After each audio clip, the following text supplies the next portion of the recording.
Yeah,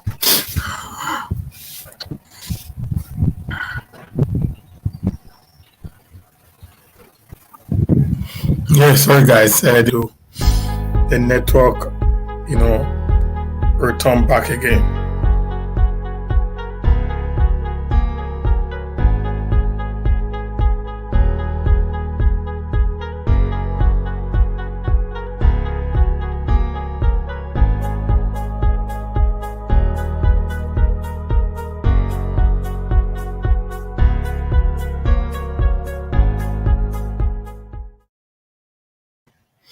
Yeah, guys, sorry guys, I'm really getting worried here, man. This is Nigeria for you, okay, guys? So you just have to bear with me in these network issues. Okay, now let's go to the big deal. Like I said in my last video, I was trying to not to exonerate the Fulanis. I was saying the herders, the cattle herders, had some Satanans as their proprietors who actually, hired them to take care of their cattle. And I gave an example of the APC, contestant, Pastor Sage Zeyamu. I gave an example of Sawari Benedion. I gave an example of Bob Izwa, you know, uh, uh, Izwa Adu, Tony Kabaka's uncle. These are all people that actually have, own large herds of cattle.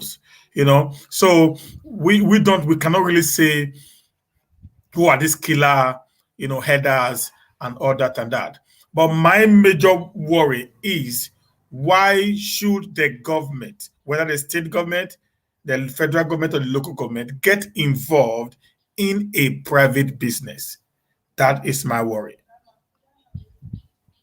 Okay, when Obaseki went to Ugo, I was so pleased. I was impressed by his action. I was pleased that at least he actually took a bold step to see firsthand, what is actually happening in that community. The carnage, the massacre, the land, genocide grabbing of the Fulani herders against the people of Ugo community. So I was pleased when he took them down, and I was so pleased at his words towards these people, how he's going to make sure that normalcy return back to the community, how he's going to make sure that the clashes between the elders and the farmers comes to an end, how he's going to make sure that the people, are no more attacked by these few elements, according to him, among the Fulanis. Yeah, I was pleased by his approach to issues, how he said the people that we lost, not that they lost, we, the Edo people that we lost, we can never come back, but we must find a way to make peace and live together. That is what leaders ought to do. Yeah, I applaud you for that. And I say, well done, sir, for a nice move. You did marvelously well. You did what leaders need to do. But my worry was when you said you're going to create a portion in Edo State for the herders so that there will be no clashes between the Fulani herders and the Edo farmers. I was worried based on some factors that I'm going to try to bring before the people. Okay, sir. Now I'm not here to castigate your decision. I would think it was okay, but every decision being made by people is always okay until someone comes in to give another analysis of your decision. Then you know, okay, I think the decision I took today was not what, or was not where plotted out, or was not where planned out before such a decision was taken.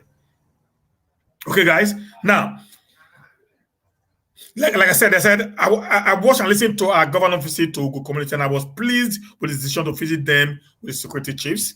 I was also pleased with the decision to flush out the criminals from the hideout in our forests. I am pleased at that. And I want that to be done as fast as possible because they are really committing a lot of havoc in Edo State. Okay, some guys, some Fulani elders were caught at the Kenwan Road with chunks of arms and ammunitions. Where were they going to with the ammunitions? Nobody knows. Who gave them the ammunitions? Nobody knows. But thank God the governor of Bauchi State, Mohammed, said yesterday that a Fulani man had the right to have an AK-47 to defend himself. He said the AK-47 being carried around town by the Fulani elders were actually for self-defense. That blew my mind. That actually makes me went gaga, guys. If a governor of a state could open his mouth and utter such a word in the midst of the carnage and atrocity be perpetrated by his people in another man's land, that shows the extent of their disregard and respect for the southern Nigeria. I'm not tribalistic. I'm not ethnocentric. Okay, guys? But when a leader, when a governor of a state would utter such an arrant nonsense on a national television, trying to defend the atrocity being committed by a particular ethnic group, because worrisome to people of conscience and of sound minds like me. So I became worried when our governor is giving them, a hand of fellowship and holy leaves for them to come in, live with us, believing they will live in unity with us.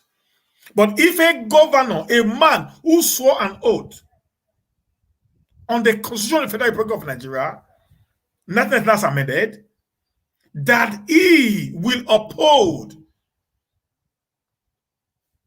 the Constitution, and one of the fundamental, rules of the Constitution is to protection of lives and property of every citizen. Now, if a governor will come up and say a Fulani elder had the right to carry an AK-47 because he's trying to defend himself, and guess what? We do not know. An armless farmer who is in the farm, cultivating his crops, and an elder coming into his farm, graze through his farm, destroy all his hard-earned living, and when the farmer decided to beckon on the elders who controls the cattle, they turn around, either machete him, rape his wife, rape his daughter, or sometimes take the fetus away from the womb of the woman.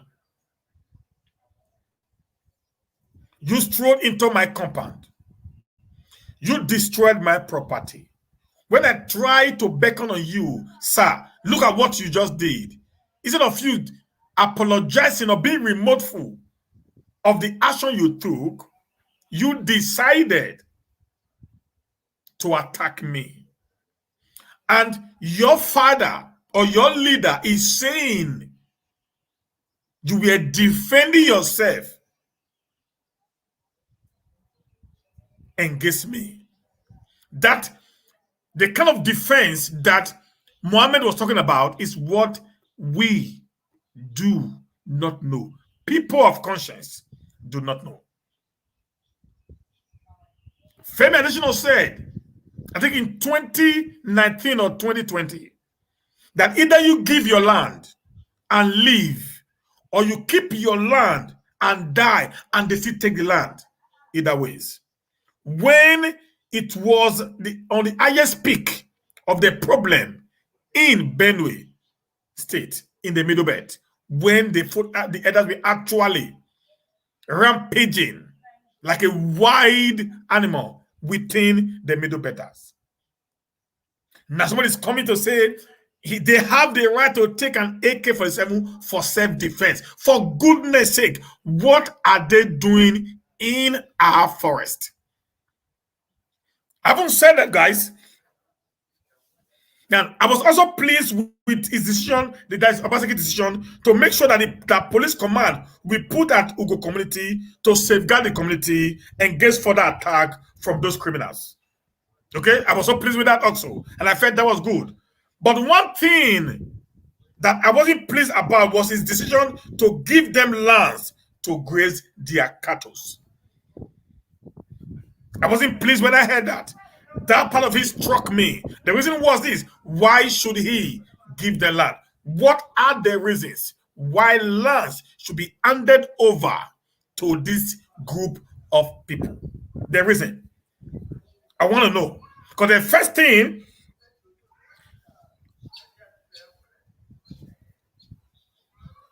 like I said number one, yes, but one thing that I wasn't pleased about was the decision to give them land to graze their cattle. These are my reasons. Reason one, you do not surrender to anyone all because he is threatening your life. You do not surrender to anyone at all because they are threatening your lives. Because what is happening today, like Femi Adesina said in 2019, give your land and live. Keep your land and die. So when the Ruga came, Metiela came up and said, either you give your land, there will be peace. Or if you refuse to give your land, there will be war. So what they are doing today is actually threatening us,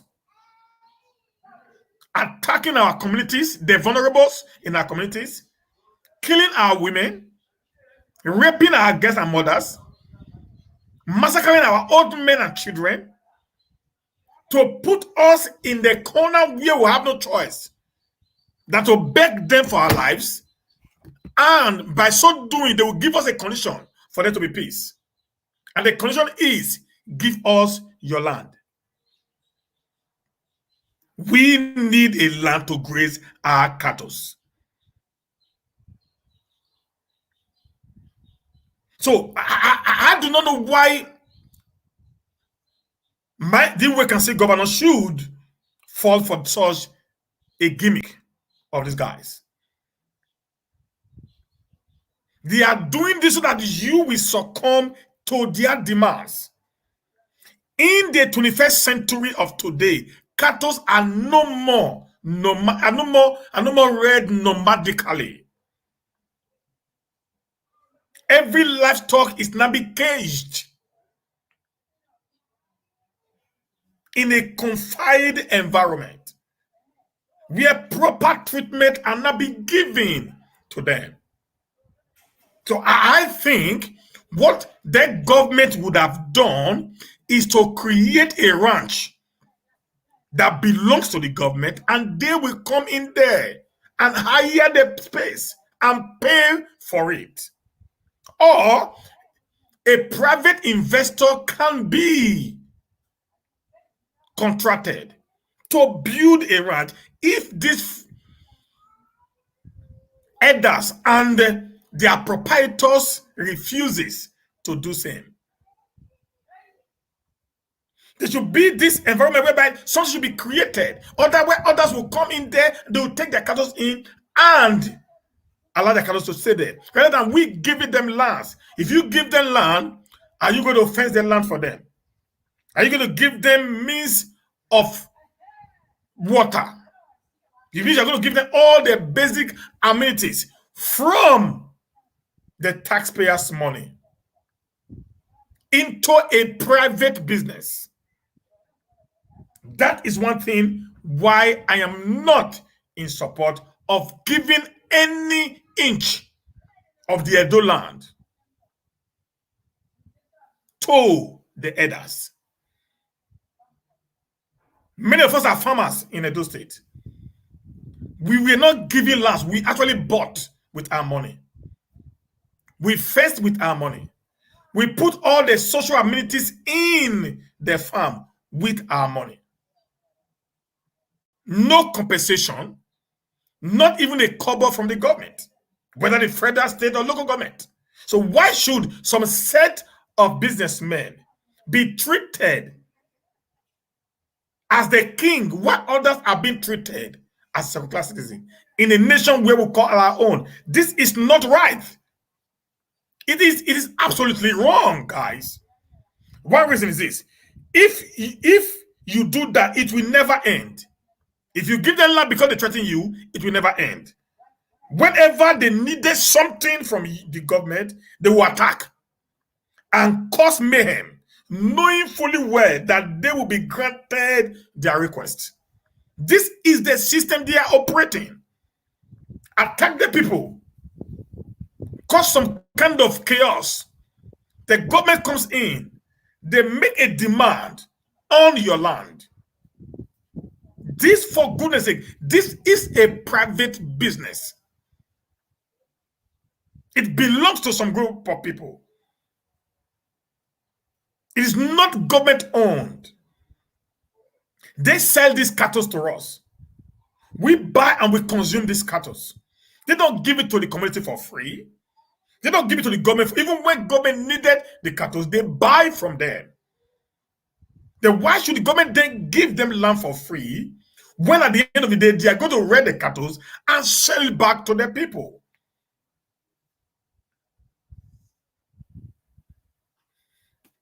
Okay, guys, we should not forget what Femi Adesina said some time ago. Give the Fulani your land if you want to live. That is the tactics. Number two, cattle business is a private business, guys. Cattle business is a private business and should be treated as such. How many other business owners are the government so concerned about like they do to the cattle rearers? How many businesses? And the worst part of it, this is even the list of all the growing businesses in Nigeria. What have they become the center, the epic center of every discussion since 2015 that the government of General Muhammadu Buhari came into power? Why is that everything is now centered around cattle rearing and the Fulani herders? How much does they actually generate into the federal, state, or local government cover as of today?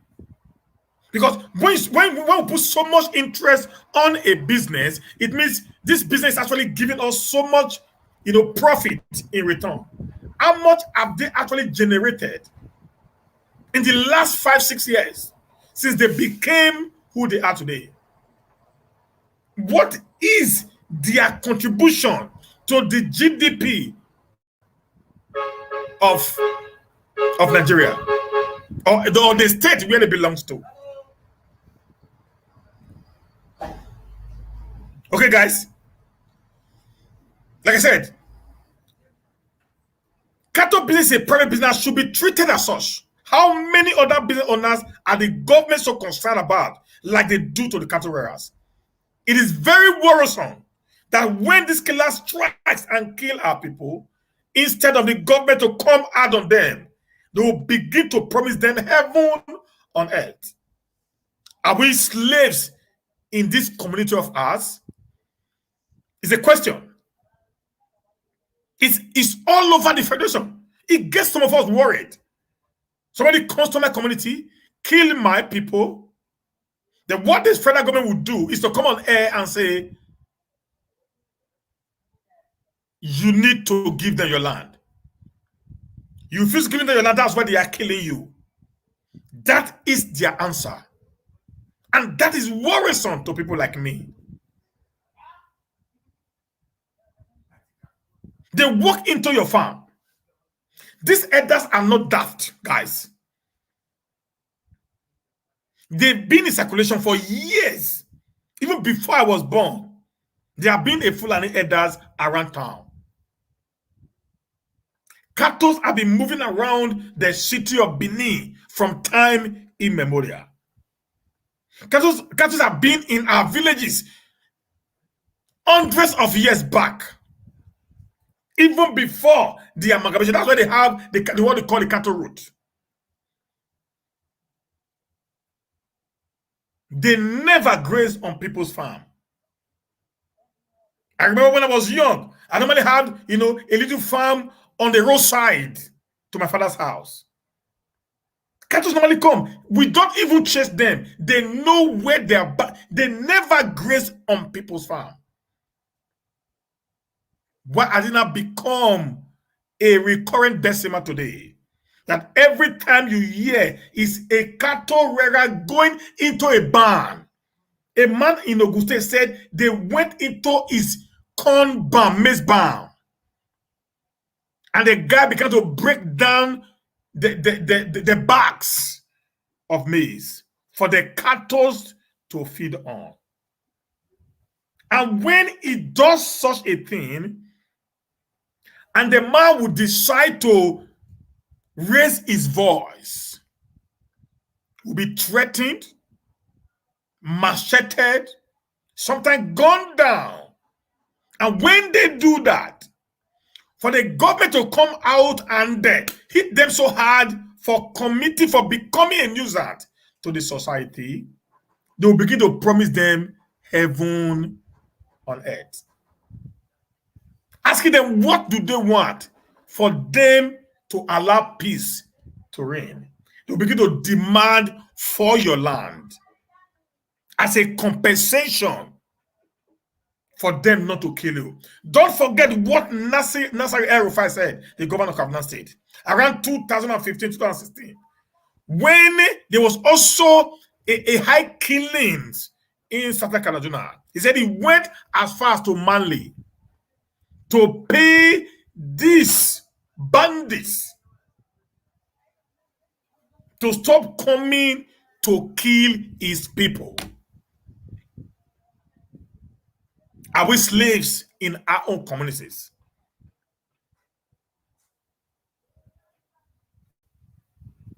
Can an Igbo man walk to any part of the north and demand for a land to build a store? Can a Yoruba man or can an Edo man go to the north and demand for a land to start his private business and will be listened to? Or can we dare, for whatsoever reason, attack a community and they will know vividly well that the attackers of that community was a Satana? Do you think this nation will have peace? Do you think if such a situation that happens, Nigeria will be at peace?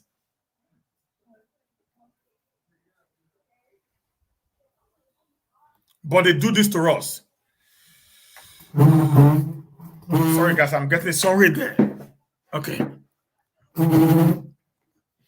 So, but they do this to us. And at the end of the day, our leaders plead with them, begging them not to kill us. That is worrisome. You can't give our land for private purpose. They make money from this business. And for goodness sake, these cattle will actually eat and not even worth eating. You go to a developed world, cattle are supposed to be kept so that, taking cattle to trek from the north to the south. The cattle is already well out. That's why today we are not even among the first 20 cattle producers in the world. We don't even have mix. The mix we drink is even still being imported. And every time we talk about is about cattle, I begin to wonder, what is the essence of us talking about a business that is not the government? Nothing. Okay, guys. Number 3 said, how many business owners are benefited from the government grant like they do to these cattle breeders? Is there something that the government of the entire nation, particularly the southern Nigeria, are not telling us? Even the most strongest and most vocal of them all says nothing when the issues of Fulani elders are being mentioned. Why? They keep quiet. Come on, guys. Imagine somebody's coming out that a Fulani header had the right to carry an AK-47 on the national television. And yet our governors in the South will still say, yes, we need peace. Yeah, we actually need peace, guys. But not at the detriment of your people.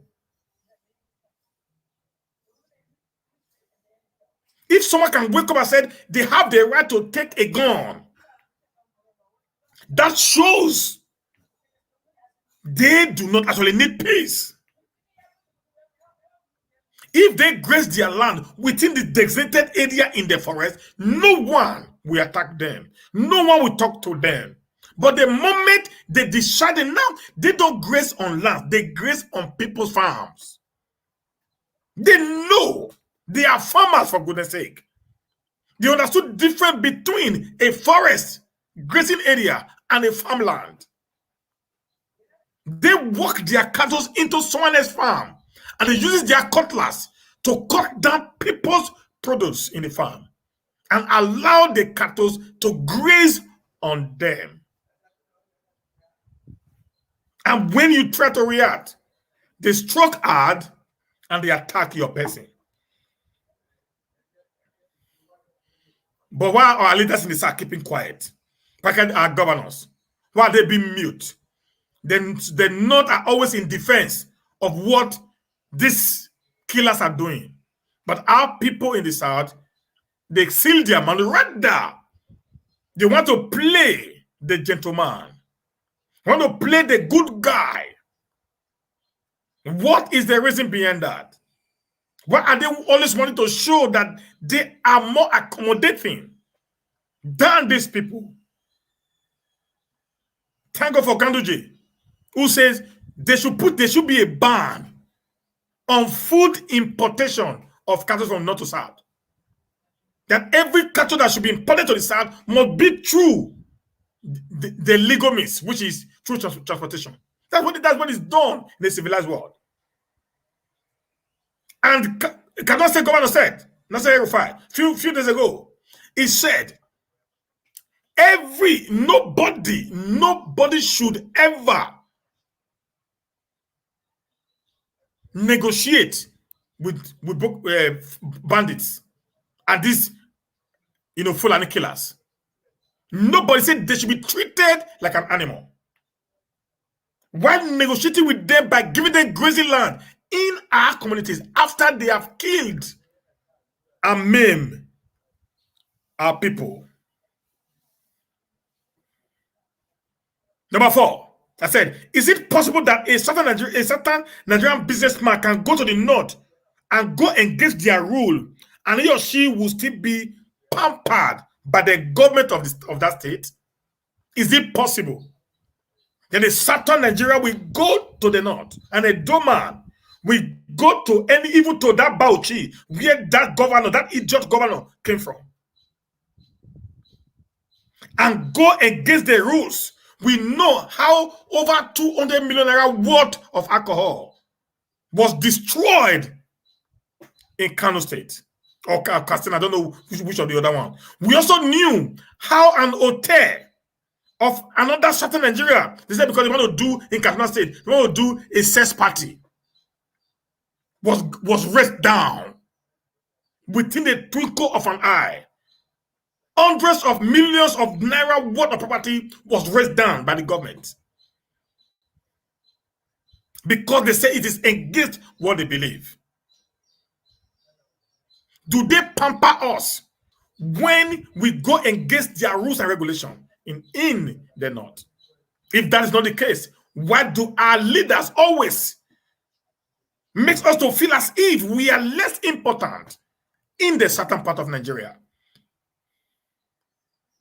Why can't they just stand for us for once and actually defend our cause and stand behind us for once? Just the way these guys are doing to their people, even when they are committing a lot of atrocities.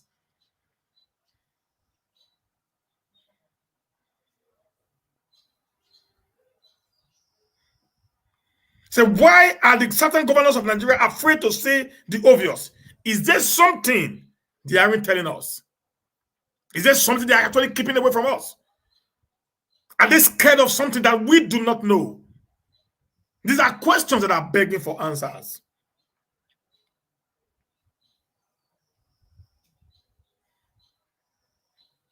Number 5, I want to say this very clearly. This is going to Edo State. Do not forget the kind of monarchy system we practice in Edo State.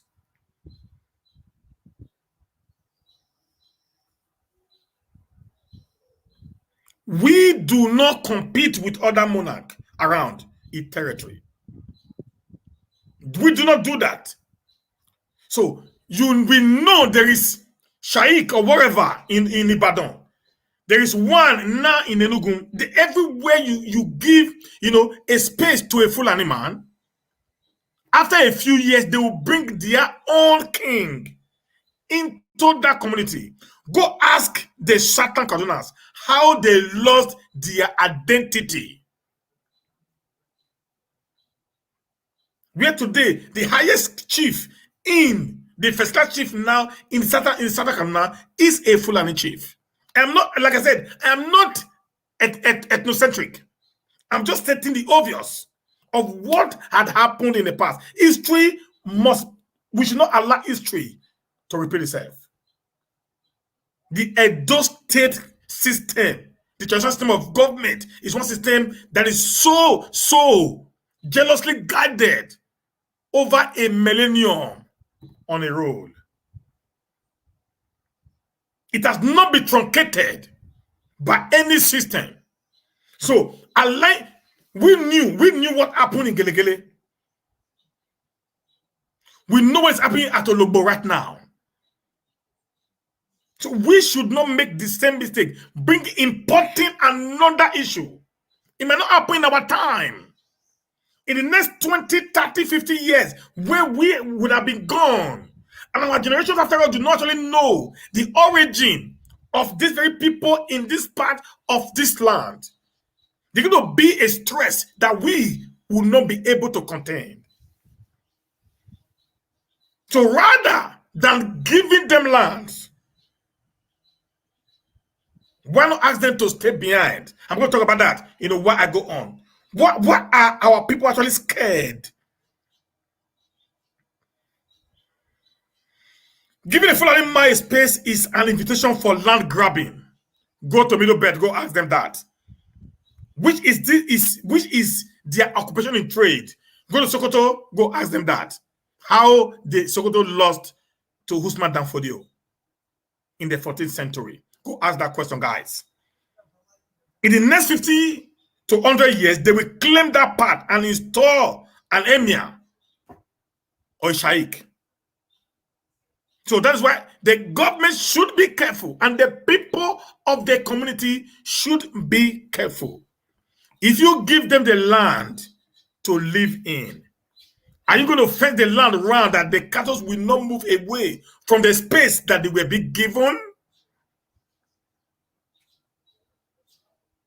That's the question that is actually begging for answer, guys. Now, solutions. We don't only talk about the problems. There are solutions. What are the solutions? What is the way? This is the way I think is workable. Number 1, why can't the state government in the north, create the ranches for their elder to safeguard others from being killed? The entire Sambisa forest is bigger than the entire southern Nigeria. Sambisa forest is bigger than the entire south. Then why are leaders giving the little land we have left that is not even enough for us? Today, Edo State does not have land anymore. We are already encroaching into our villages. We don't have villages anymore. I drove through that airport to Oba area. The land is gone. It's gone. Already it's becoming a total city. No village anymore. It's already transformed into a total city. Bawaka is already transformed into a total city. Even Ovia North is even the one that had little land left. So this four local government is becoming a mega city, a Benin city right now. I live in Oredo. I drive every day from Oredo to Ovia North. Every day. Development has so much, expanded us that we don't even have so much land anymore to do anything. Not talking of the one you're going to give. We're not talking about 100 by 100 plot or 1 by 2 or 2 by 2. We are talking about hectares of land, hundreds of hectares of land being given to somebody who has his own private business and not grabbing your land from you. Come on, guys.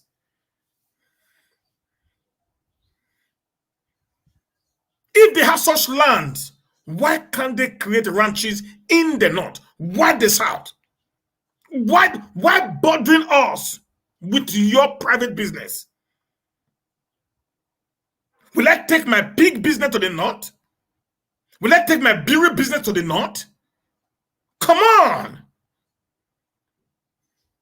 You don't need to rear cattle in the south before you sell it to us. You can rear it in the north, import it to the south. We will buy from you. We consume your cattle, yes, but you don't need to rear it in our land. We also need to have some part of this we control by barter. We should be able to give you the grass you use in feeding your cattle, then you give us the cattle in return. This is how economy has only boomed.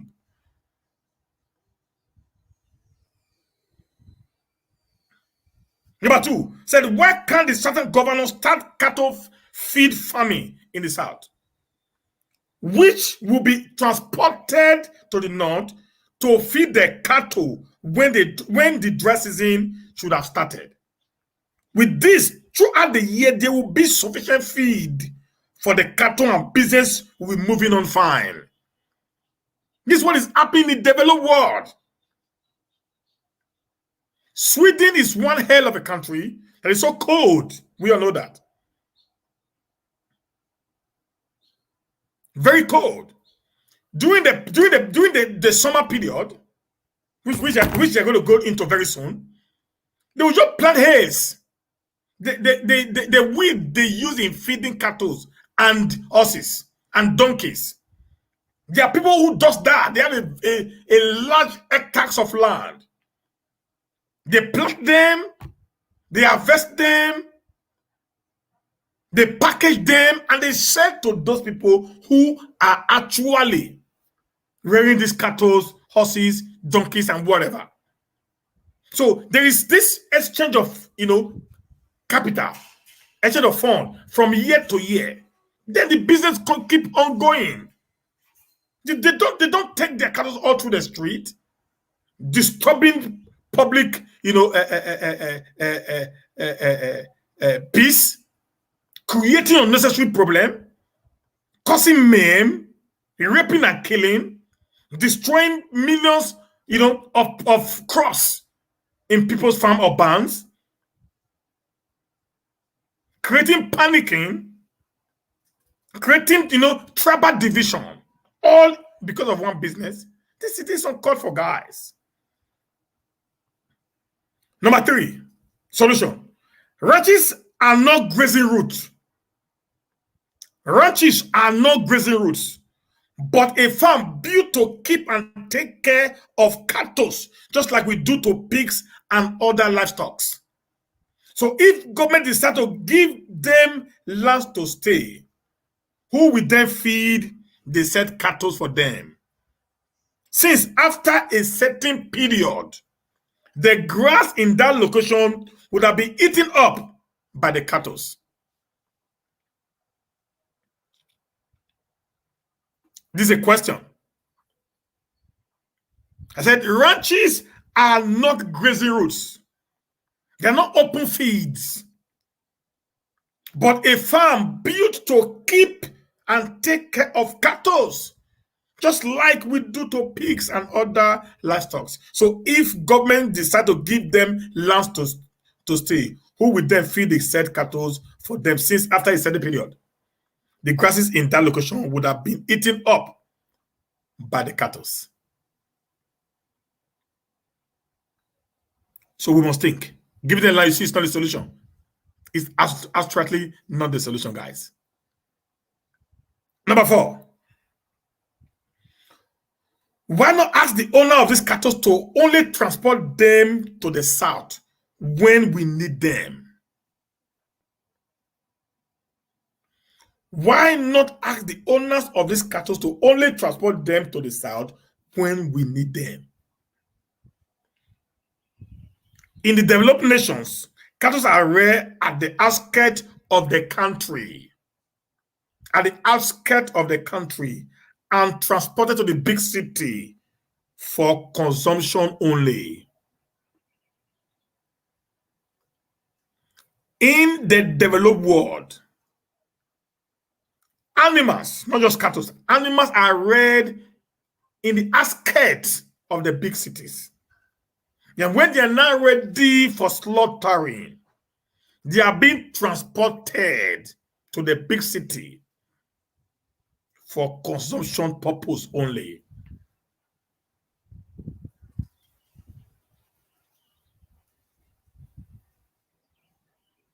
Why can't they do that? Why creating unnecessary tension for the people? Why are governors dancing crookery dance along with these people when they know fully well these people are actually bent on killing, maiming, destroying, and attacking us?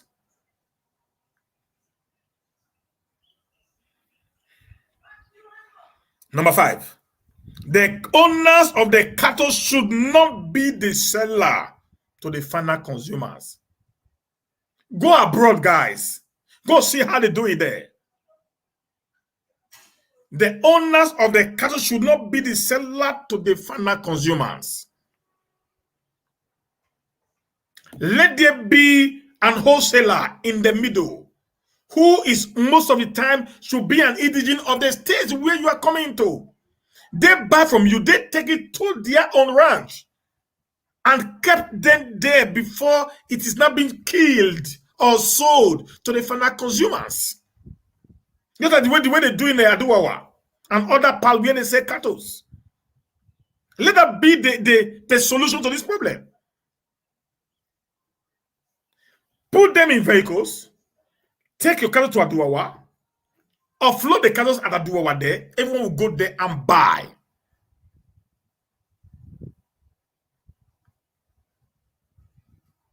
Not taking the cattle all around the street. I said a chain should be created where the butcher can go and buy these cattle and take them to their own ranch before slaughtering them for consumption. With this, the clashes between community and elders will become an history. I do not know why our government will not want to listen to a simple logic, simple solution to all this menace. Giving them land will not solve it, guys. I promise you, it won't solve it. They are not after your land. They have big forests. Why strain into your farmland?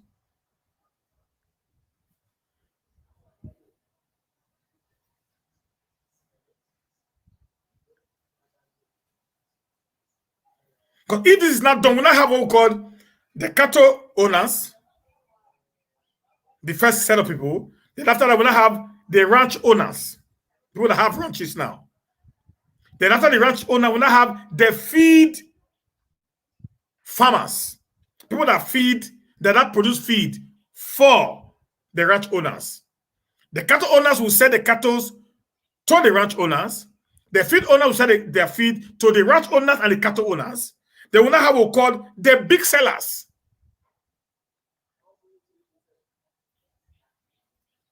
The big sellers are the ones that now buys from the ranch owners or the cattle owners to butcher. Una said to the butchers 1-1. Therefore, they will not have the meat sellers who now buy from the butcher. They will not have the final consumers, which are not you and I. In such a situation, the cattle owners, the ranch owners, the feed farmers, the big sellers, the butchers, the meat sellers, and the final consumers. You've not only solved the problem, you have actually created a chain of business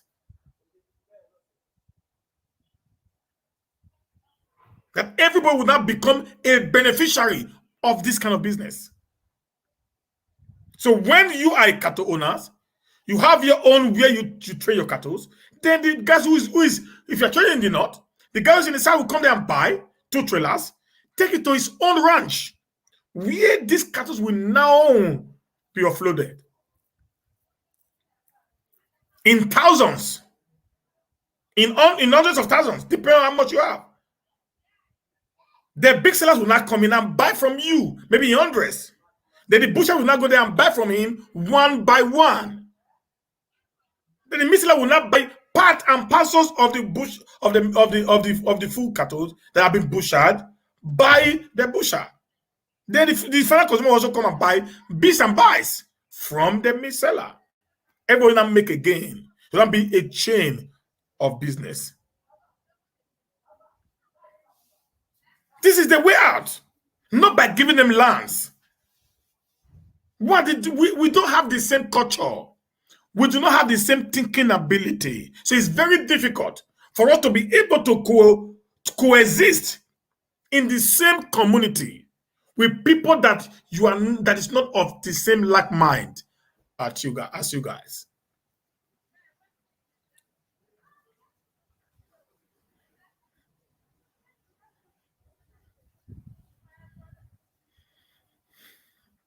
Okay, guys. One guy that I'm so disappointed at today is Femi Adesina. So disappointed, guys. The guy has lost it completely. I think he's blind to the reality. I'm most disappointed at Femi Adesina for his stand on Ruga and ranching and forceful taking over of lands in the south to private businessmen, all in the names of cattle rearers. It's so worrisome. And that is the genesis of every commoner in the south is afraid of the intentions of the Fulanis in the south. Why are they so interested in our land? Very genuine reason for coming to the south. Why is your interest so much on our lands?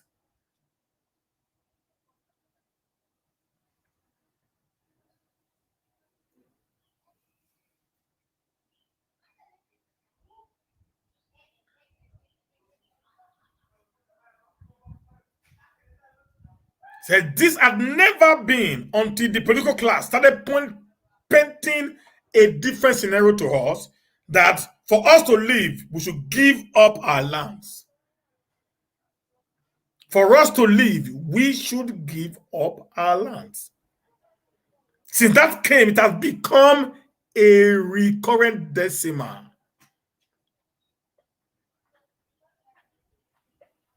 I heard from Azuna attacking Samuel Eton, lambasting the man for speaking the obvious truth. We should not pretend our leaders in the South are weak. The reason I have not been able to actually fathom the idea behind what they do, I cannot say why.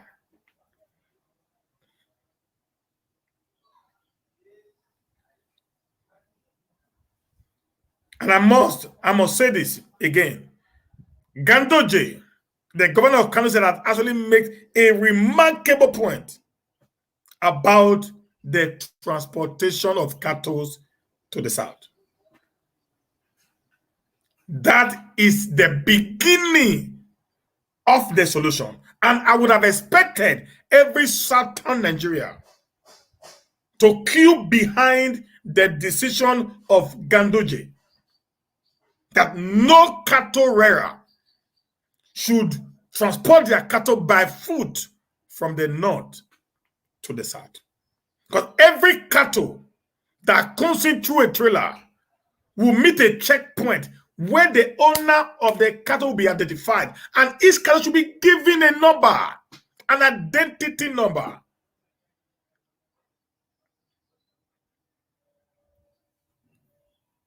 Guys, let me tell you something. I run a farm here. One of these I'm going to show you guys, like I said, I'm going to do that, but it's not going to be now. Okay? I run a farm here. Every of my bed has an identity. Every of my beds has an identity. I'm already putting a tag now. I'm already preparing a tag for every of my goats. Every of my goat has, I'm already preparing a tag for all my animals.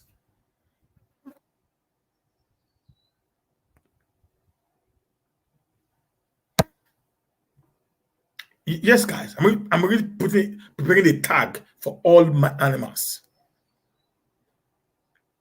Not just for accountability purpose, but for the same purpose of doing things the new modern way.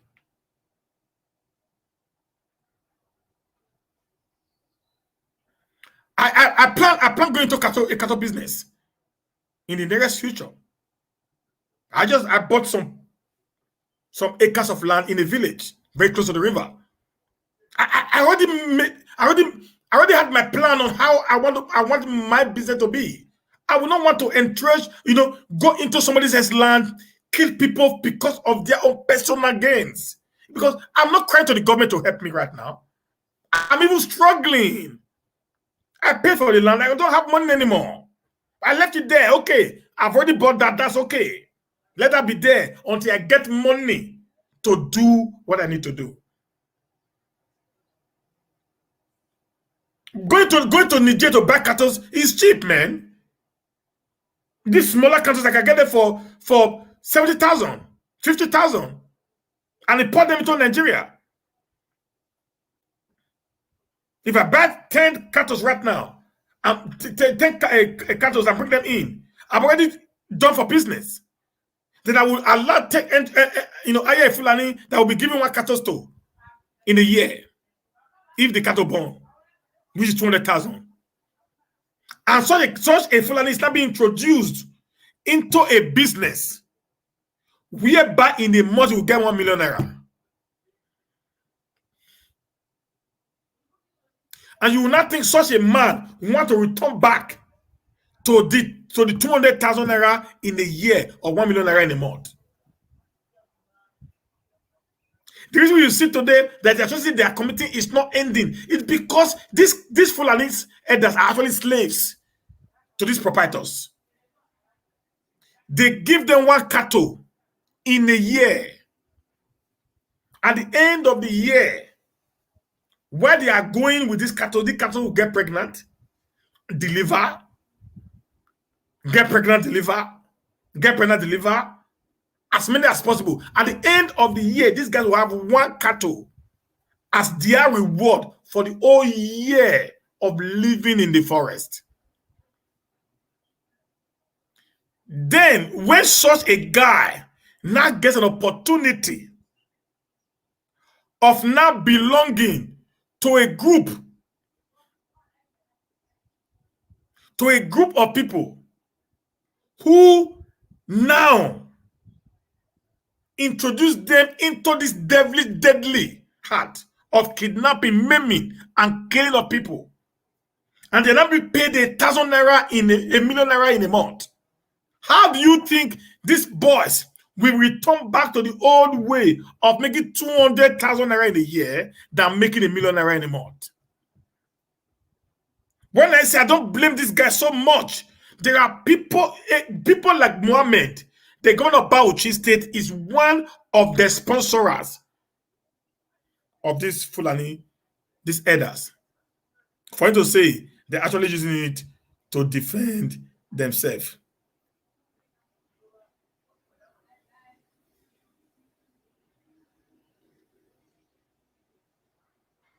Finally, guys, so do you know that we are not even among the first 20 cattle rearers, cattle rearing nation in the world? If our leaders are actually serious over this cattle business, why can't they go to a nation like Australia? Why can't they go to a nation like New Zealand? Why can't they go to a nation like the United States of America? Why can't they go to a nation like Brazil and go and see how they actually rear cattle, guys? If they are so, you know, connected to this cattle wherever, why can't they just go there and actually see for themselves how cattle are being reared? So they can learn something new and bring into the Nigerian state rather than giving us this archaic cattle route. Can you imagine Femi Adesina talking about cattle route in the 21st century? In the 21st, he's still talking about cattle routes in this 21st century.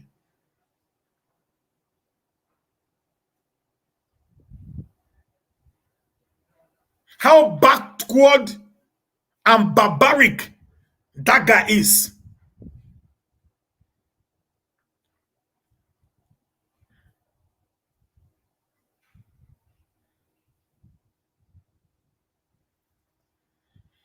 I said, where cattle business is a big one and learn their way of doing it without creating problem for the entire nation. Why will cattle now become the only problem discussed in this nation year in, year out? Every year, every dry season, there's always a massacre. Every dry season, there's always a recurrent issue over the cattle herders and the communities. If I go to Aduwa to buy cattle now, I will not be sold cattle cheaper than what I will pay because I am from the south, because they grazed on my farm. They destroyed my palm tree farm at Orokusan. I was not there. They grazed on it. 14 acres of land with palm trees was raised down by these cattle herders. We were not there, we couldn't see them. It was gone. Millions went. We don't get government grants. We don't get government support. I read ghosts right now. I fenced my compound round.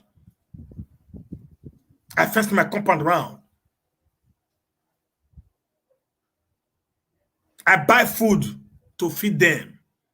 Then sometimes I go out into the bush and cut grasses for them.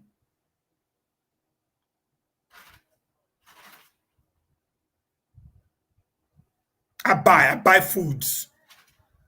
Their food for goats, I buy in thousands, cost thousands of naira. Just to do it the right way. They are confined, even within the compound, they are confined in an area. They can't move from there. There they feed them, they drink their water, there they are being treated.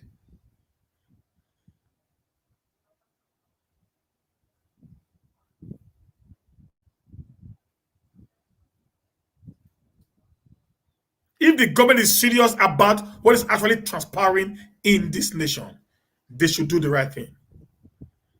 They should stop using us as a bait for their political careers.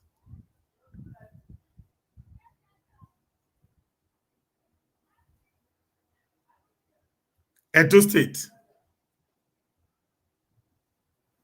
cannot be an annex of the Fulani Caliphate. And let me tell you something, guys, again. The last I'm going to say before I go. You know that many of the politicians are supporting for the government to give out land. to the Fulanis. Many of them are supporting. Do you know why? I'm going to shock you guys. Many of these politicians are actually cattle rearers. They are cattle proprietors. They do not want to buy land. And when the government gives them the land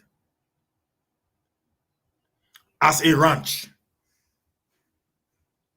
after some few years, when they are no more into the cattle business, they will turn that land to their own private property.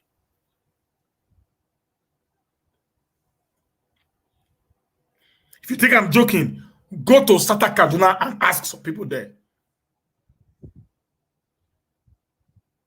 There was what they call ranch inside Kaduna before.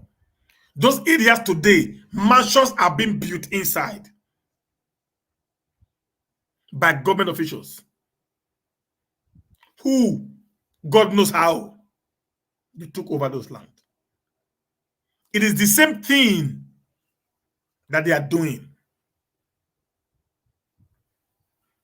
They will cajole the government into accepting or doing that which they want to do. Then at the end of the day, maybe after 5-10 years, they will stop doing that business. But that land still remains under their custody. Then development would have gone to that area where the land would have appreciated to a level of being sold for as much as 10 million naira per plot. And these guys are in control of hundreds of hectares of land. They'll begin to partition this land and sell it out to private builders, private developers to not develop on the land. So all they are doing is, it is not for the interest of the community. It is for their own personal interest and for their gain. That is what we are saying. This is a private business and it must be dealt with privately. A southerner should be contacted who had the capability to build a ranch, to go and buy lands, build a ranch, and rent it out to the cattle proprietors, where they will not come in and raid their cattle and pay loyalty, homage to the owner of the ranch.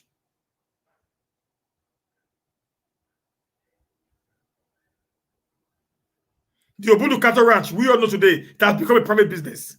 This is how it works, guys. So we should say no to that. You don't need to give ancestral lands of people to a private businessman, all because they threaten our lives or they kill our people. Thank you, guys. This is Humanist TV on the show tonight. You know, what I do is to give you analysis on how things are and how it looks. Many people may not like me, but I will always tell you the truth at every point in time. If this is your first time following up, please subscribe to Najawo's YouTube TV and follow me on Humanist TV, Matagasi with Humanist TV or United States of Nigeria. And let's continue to tell truth to power. See you that time again as the network allows. Thank you guys for your time. I appreciate you all. Let me go through your comments and see if I can get some questions or some comments.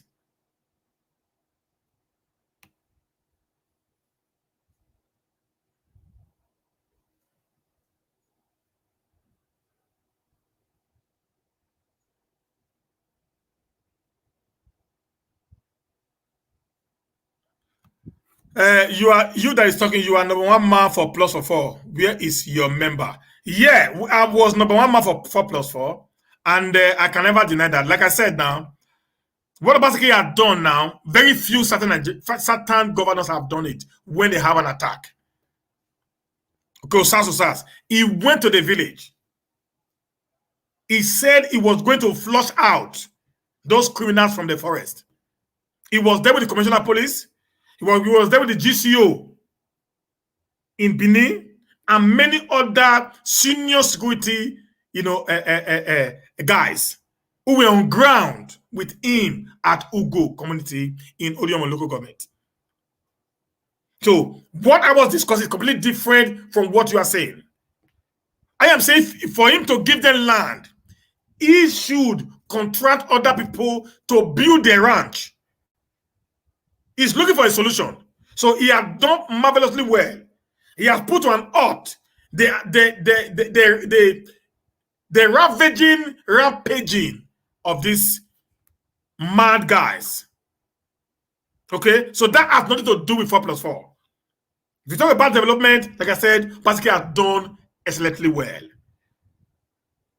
Okay, guys, so that is not even a question or an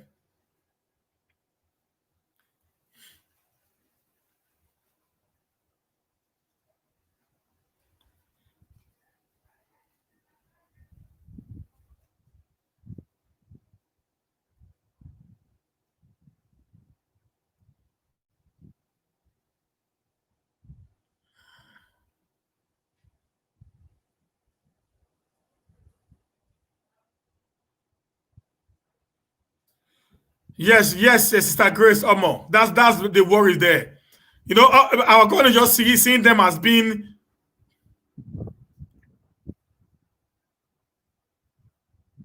I just been he see them as the way he is, but it's not actually the way he is. Yes, Sister MJ, they always come to Europe and they believe they are stealing money, but they never emulate the good thing in Europe and bring it to Nigeria. Very correct, ma. Yeah, they must go back to where they came from. Indeed, meta slavery is a life cage. My sister, good evening, ma. That's the truth, ma.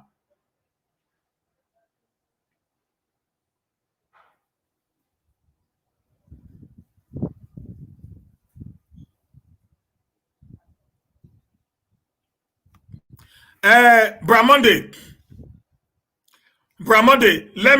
I'm not supposed to talk about Obaseki, but please, guys, just give me 10 minutes. Let me talk to Bramonde. Because I know he's the one that is writing diaspora for POI. Now, if you drive through from Amaba, before night when you are going to Oba River, you have to first of all drive through Saple Road or Boundary Road to Airport Road. And these areas became so jumped with traffic that you can't, during the early hour road between 7:30 and 8:30 in the morning, it will take you a minimum from Ubo community to Airport Road.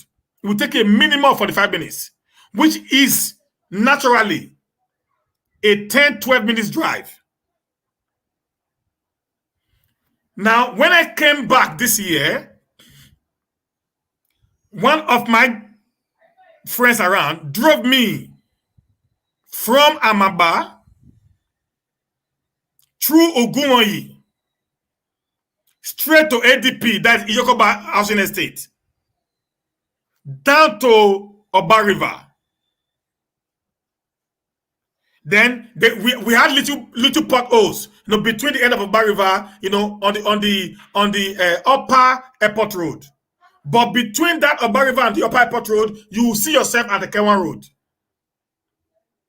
That is what we call development, linking the cities together.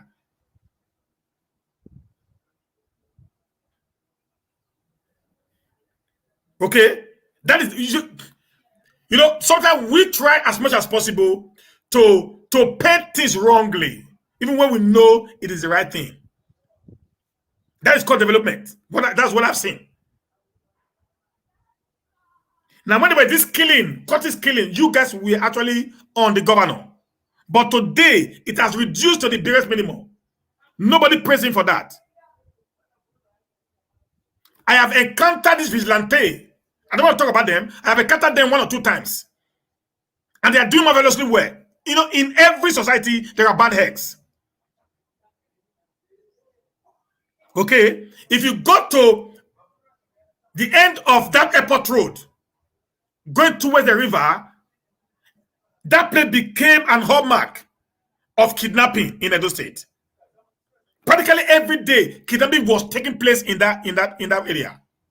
But today, a police point has been stationed there by the government. That is development. You don't know what is development? Because when there is no peace, there is no development, guys. I do not think if POI was the governor, he would have done anything more than that. At Amaba, POI had a land that he could not even develop. That land is creating havoc in the area where the land is being located today. His own property, he bought half of Amaba. He did not even develop it. At night, people can pass through that area because of fear of either being raped or Amaba jumping out from the forest, which actually belongs to him. So these are things that Obaseki is trying to put into place. Obaseki has turned 4 local government into a mega city. That is development, guys. He's not building it, but he's linking the roads together. And when roads have been linked together, then there's an expansion of the community. That is development. With the little meager salary that we are getting today in the state, is still being able to do the much he's doing. You must give it kudos. Bramonde. I'm in Benin now. I'm running a business, so I know what I'm talking about. It takes the grace of God. It takes you an extra strength for you to succeed in Nigeria. The mentality of the followers is worse than the mentality of the leaders in Nigeria. I've said that before. I did a video on that. I did my first video. I'm sorry, guys. That was the title. The mentality of the followers is worse than the mentality of the leaders. Go check where, guys. Okay.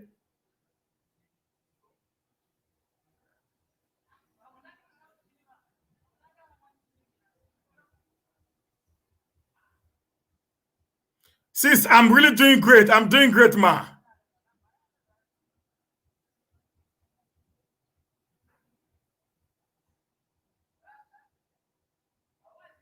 That's what I'm saying. Now, when we just back at it, we don't even know what we are talking of. It's really disgusting and shameless, man.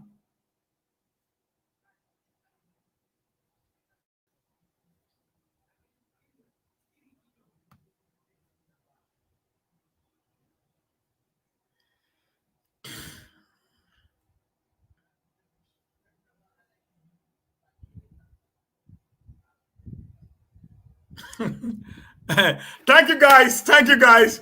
Thank you, guys. I appreciate you. I love you guys. I love you guys.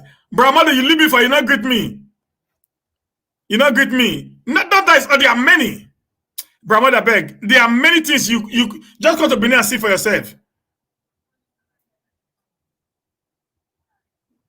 If you're on ground, come. If you're in Benin, come. Let me tell you where I am now. Come. We're going to take a ride around town and show you what Obaseki is doing.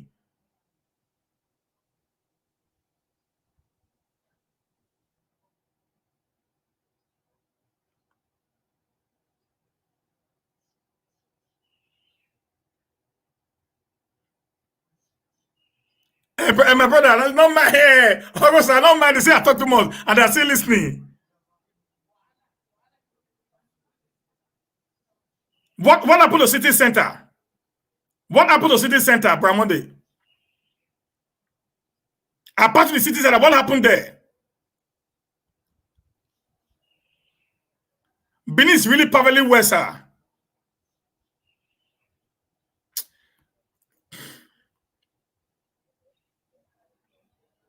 Austin, Sonny, come home. Home is perfect. I promise you. Don't listen to people like Bramonde. They are just political people who have refused to accept that politics is over.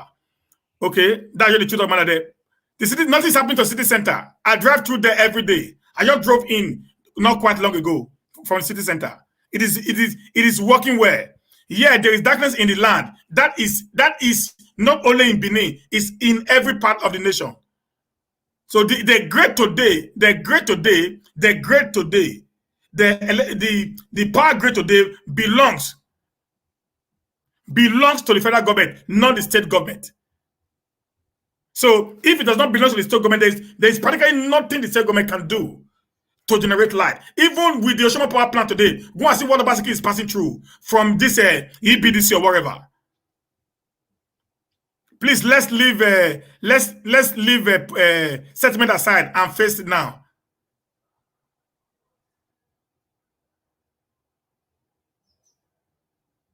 No, Kevin McCauley, there is nothing different between what they say and what is on ground.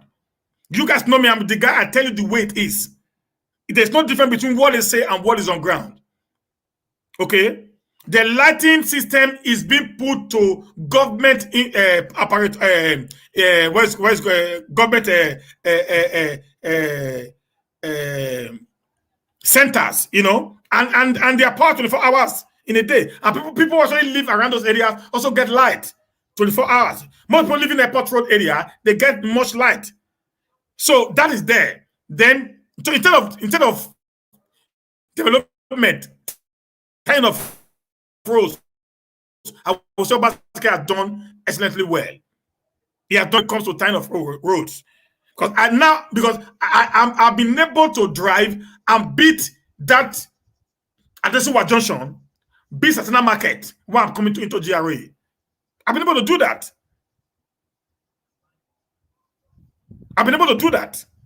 So that was not there before. So at least there is something I can say that I'm seeing today, that he had reduced the stress we normally have on the supply road by all these linking roads and streets, so you can meander yourself and leave the go, so that will take you 2 hours to get to your home. So that is development, guys. We must tell ourselves the truth. That is just the truth. That is just the facts, guys. So there's no difference between what we saw on social media. So there's no negativity. Yeah, it's different, sir. No, listen. When I was coming home, they told me home was dead. When I came home, first 1 week I was on quarantine. In the regular quarantine. I was on quarantine. I can't do video right now because I'm indisposed. That's why you don't see me every day. But when I'm done with what I'm doing, I'm going to go around town and actually show you some of the work, particularly the roads, which I am actually very, very concerned about that Obaseki have done. That I promise you guys. I'm going to take it from one.